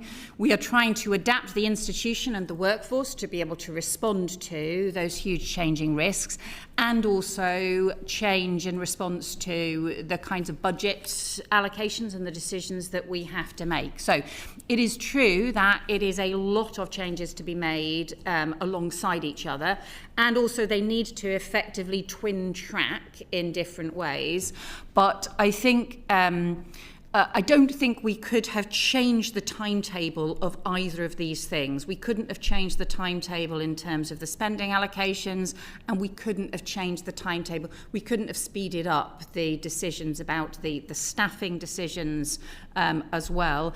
But bear in mind, a lot of the biggest reforms in terms of the staffing is actually about what is happening in London, as opposed to what happens out in the country-based network. And can I just add one? Can I just pause at this point? Foreign Secretary, we know that you need to go in 5 minutes. Baroness Chapman, are you able to stay till 5? Because that's why we thought you were here until... Yes, I can. Brilliant, thank you very much. Please, Nick. So I've lost my train of thought. Two things. One is, as the Foreign Secretary has laid out, we have made a conscious decision to protect the overseas network. So that's why the bulk of the reductions will fall in London. But the biggest risk we've got at the moment is we've got a whole staff network who are facing uncertainty and anxiety about the structuring that's coming. Now we've got the allocations out, now we've got the skills audit out, we need to move as fast as we can to get this restructuring done and do it quickly, so that we can get over that hump of people being uncertain and create the certainty and the stability that the organisation needs. And that's the big thing that we're focusing on now, is to get this done as soon as possible. Thank you. Foreign Secretary, we've been speaking about sort of the broader premise behind it. I wonder if we could bring it back down bluntly to the human level. We've been told by this Friday that FCDO staff have to produce a 500-word essay to the title, thinking about the work you do now and have done in your career so far. What skills and capabilities do you currently possess that contribute most effectively to FCDO's work? It's the understanding of the committee staff that allowances haven't been made for people on maternity, long-term sick, paternity leave. But also, I'm very concerned about the, basically the bias that if you're really good at writing essays, do you get scored higher? And what is the criteria that you're being scored against? Does this concern you? I'll pass to Nick on the detail of that. It was more, Foreign Secretary, does it concern you, the process that's going on? So this is basically, if you can write a good essay and you can pitch it in the right tones, you'll keep your job. The reason I'm going to just pass this to Nick is because I actually think the detail of the staffing decisions within the FCDO needs ultimately to be done by the permanent secretaries. In terms of the overview we maintain on it, then we are clear that we need to maintain the skills, we need to make sure that we are having proper equalities impact assessment and the diversity and so on be recognised as part of that, and also maintaining the overview and individual ministers, so not just me, but individual ministers also able to challenge decisions, proposals and so on. But ultimately, in terms of some of those management issues, they do also need to be done by officials and for them to be able to explain and set out the processes. Then, rather than turning to Nick, it's our understanding that the PUS, I don't know if he's the first PUS or the other PUS, is the person that's leading on this. Yes. So can you authorise for him to come in front of our committee, please? Well, so... Sorry, that was a question to the Foreign Secretary. Yes, in the appropriate way. Thank you. Yes. I don't know what that is. Yes. Dressed would be appropriate, I think, so, and in a timely manner. We'll Thank make you. sure the permanent secretary gets dressed. I appreciate that. Right, could I turn to Tracy, please? Thank you. Could I ask the Foreign Secretary, when will the government respond to the ICG's July 2024 advisory opinion on Israel's forcible transfer of Palestinians from the West Bank?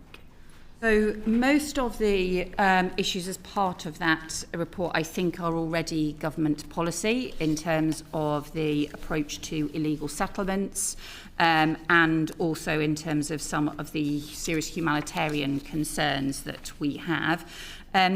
I would also just say, actually, on this, I am particularly concerned at the moment about what is happening, particularly in the West Bank. I'm also deeply concerned about the Gaza 20-point plan process being kept on track, but also the what is happening in the West Bank not being focused on exactly because of the wider conflict in the Middle East and obviously the huge impact of the Middle East conflict that is taking place at the moment, which also, by the way, also just to let the committee know, this is not the question you asked, but I'm just conscious before I need to go, is also just to let the committee know. We are also closely monitoring what the impacts might be of things like the closure of the Strait of Hormuz more widely on fragile countries, on countries, some of the least developed countries, on countries that can face the greatest poverty, that may feel the greatest impact from changes to energy prices and also things like fertiliser prices as well. So we are closely monitoring that, very happy to come back to the committee on those issues because that is obviously a rapidly developing issue at the moment. But to come back to the Palestine issues, I think there is real deep concern at the moment about what is happening in the West Bank, the E1 settlements, the scale of settler violence, And the fact that whilst in other circumstances it would have been a huge focus for us all globally, but in the current circumstances, there is so much happening that there is a danger of those issues not being focused on sufficiently.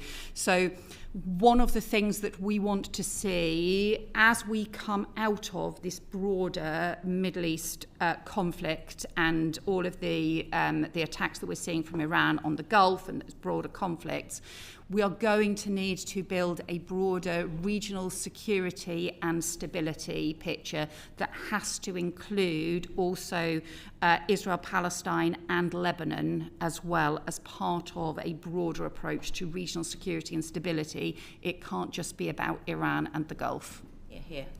Foreign Secretary, thank you so much for your time. You need to scoot.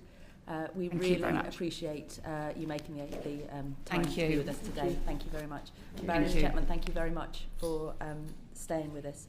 Janet, over to you. Thank you, Chair. So I just want to talk about the delivery of disability inclusion, really, because obviously we're aware that the role of the Head of Disability Inclusion at FCDO has been abolished, and would like to know what the future of the disability inclusion team is. Our way of looking at this is to take the learning that there's been on disability. We've learned an awful lot, and the UK's been a leader in this. And we need to mainstream how we design programmes to make sure that disability is always taken into account. We know that interventions are better if they're designed with disability in mind. They're better for everybody. So there's lots of good reasons to keep this going. It will be structured in a different way. That is true. Because we're reshaping the communities of expertise, but we will still have capability in disability and inclusion. Did you say you'll still have expertise in this? Is that what you just said? Yes, we will still have expertise. Yeah, okay, because that's the main thing really to do with being able to maintain the service, making sure you've got that expertise right at the top and all the way through all the teams as well. Yeah, I think that's something we've learned through the. I've only had this job for a year, so there are others who've been doing it far longer than me, who could tell you, what attitudes and what, design and thinking has changed over that time. But my sense is that we've learned an awful lot through the work that we've been able to do. Lovely. Okay, I'm just going to move on to polio now. So how will the government continue to support global progress towards the eradication of polio? So is this about GPEI? By any chance? Yes. Yes. I mean, huge progress has been made towards the eradication of polio. We're not quite there, but we've done incredibly well and have got close at various points in time. And I think that's a frustration, Minister. We're so close to it. Why not just push through that last bit and eradicate it? Because we have thought about this. And some of this relates to the comments that we made earlier about global health architecture and wanting to streamline and simplify, because now Gavi does polio. And so we think that the way to get this to finish the job is to support the biggest vaccine alliance that there is, and to take the learning from GPEI, get Gavi doing it at scale, and we think that's the best next step towards eradication. But this is in no way any negative comment towards GPEI. What they've done is absolutely tremendous, and the world is a much, much healthier place because of what they have done. In terms of the transition then, from one to the next, how is that being monitored and followed through with in the countries where this is already happening? I mean, how's it being monitored? I think the thing about, in some ways this is a bad thing, but in some ways it's helpful. And like some of the other transitions that you can monitor, you can see quite quickly where there is a problem. And we've shown, even in Gaza, I don't know if you remember maybe 2 years ago, we had to quickly vaccinate children in Gaza with polio vaccinations. They needed 2 doses, and even in that context, that was able to be delivered. So we've learnt a lot about how to do this at scale and at speed. So we need to, and the reason we're staying in the WHO is because of the monitoring and early warning that they're able to provide. So you've got to sort of look at what we're doing holistically. So Gavi has the capability at scale to deliver. And I mean, they don't just do it themselves either. I think, oh God, I've got to vote now. I'm not sure. What do you want to do, Minister? Well, I mean, you know Roy Kennedy. He's my chief whip. I think I need to finish the question. I'm unlikely to get there before the end of the bell anyway. So I think what we're looking at it holistically. We want to work in a way that rationalises the global health architecture, because everybody says that is the right thing to do. We will monitor very, very closely the impact of what's happening, and we will course correct and intervene should we need to alongside partners. Minister, do you want to try and rush to the other end, or because it's okay, so let's carry on. I appreciate it. Thank you. Then while I've got you. So, we recently met with South Sudan. They were talking about a girls' education programme, GES, and a letter has been written by the committee, and it's just about a 90% cut that's in line to take place from the UK. And this will affect a significant number of girls' education going forward. And obviously, because of Sudan and the refugees, over 2 million have moved into South Sudan. And I just want to impress upon you just to respond to the letter, please, because it's something that weighs quite heavily on the committee in terms of programmes, you know, significant education programmes like this, and then hearing that they're likely to be cut, and want to know what the situation is going forward. As well as sort of the impact on the girls who won't get an education, it's also a return on investment when we have been investing in a very successful scheme and drawing in other countries to support alongside. And it will be interesting to know where we are withdrawing if you're having negotiations with other potential donors to fill that gap. I'll look at South Sudan specifically. It's a very difficult country to operate in, and there are many different challenges there.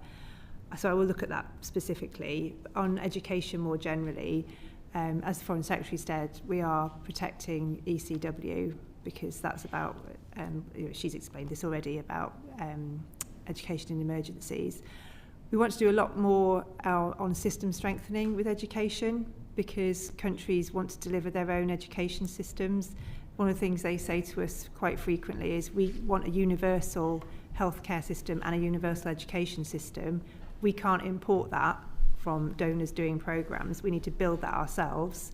And to do that, we need your help, whether that's on braving the revenue to pay for it or building the expertise and systems and the capability to deliver it in country. So that's the conversation they want to be in.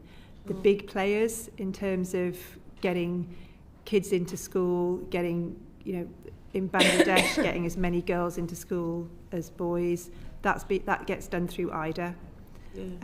They are probably the biggest player in delivering education globally. So again, that was another reason for our contribution to that fund. I think, can I just, I'm sorry, just stop. Thank you.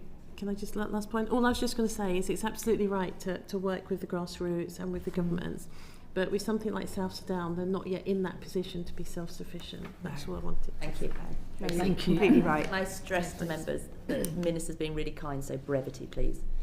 Just a light topic then on women, peace and security. In a recent inquiry on women, peace and security, we've heard that women and girls' rights are under threat, as we know and we touched on earlier. How's the government ensuring that the UK remains a leader on women, peace and security? Some of that is because we've protected the centrally managed funds, programmes for those issues. But a lot of it, I think, comes down to advocacy.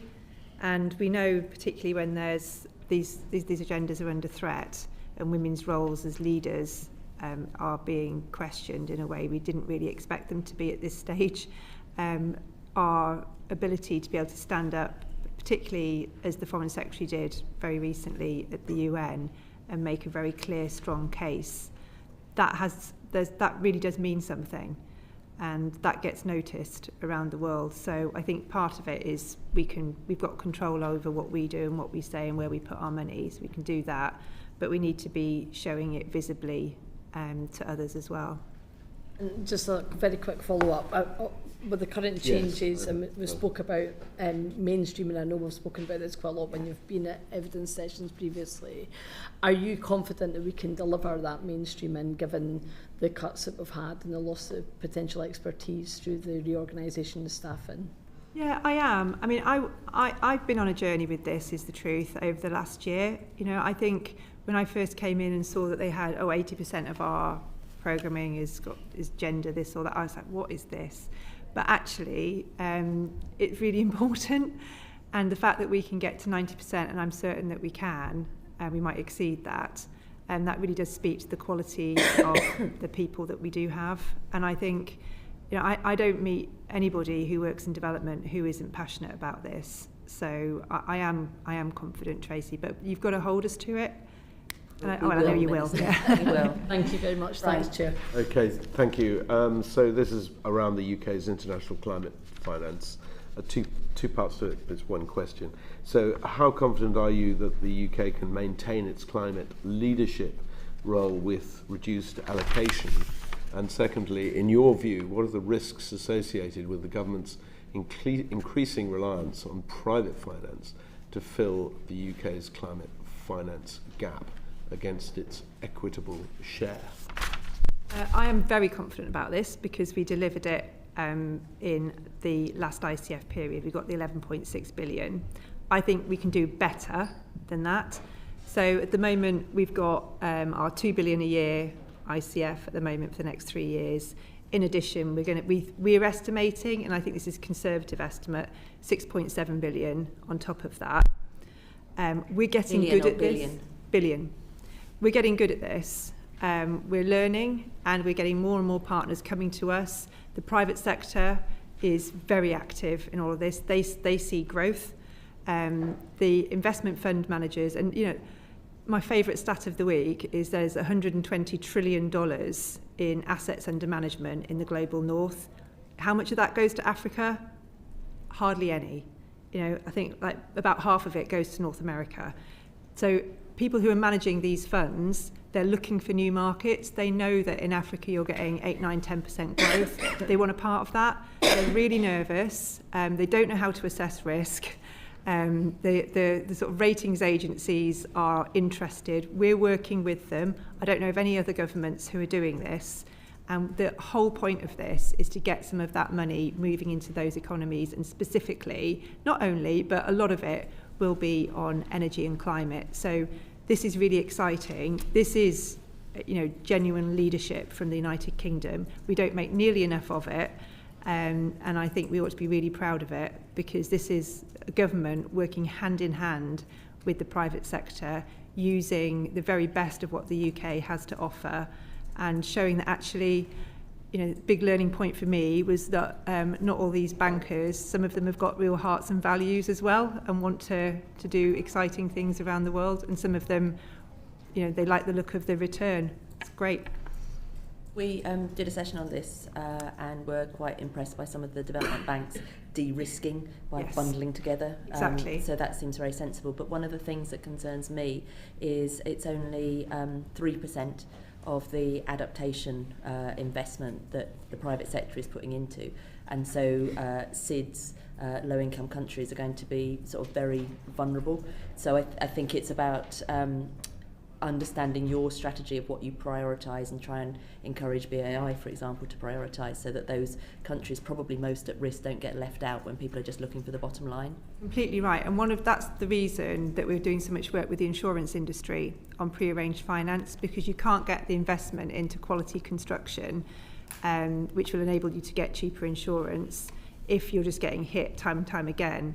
So we're working with them to get pre-arranged finance or insurance that's parametrically triggered, just to get the cost of that down. Hardly any, I mean, oh God, what is it, about 7% of insurance is done that way at the moment. We need to get that number sort of probably up to about a quarter, because that makes these places far, far more investable. So there's part of a wider story that we might want to come back to and talk to, have a longer conversation about. We would appreciate that. And when should we be expecting ICF for allocation? What do you mean? The next round of allocations for the International Climate Fund. Oh, which shows you exactly where it's coming from.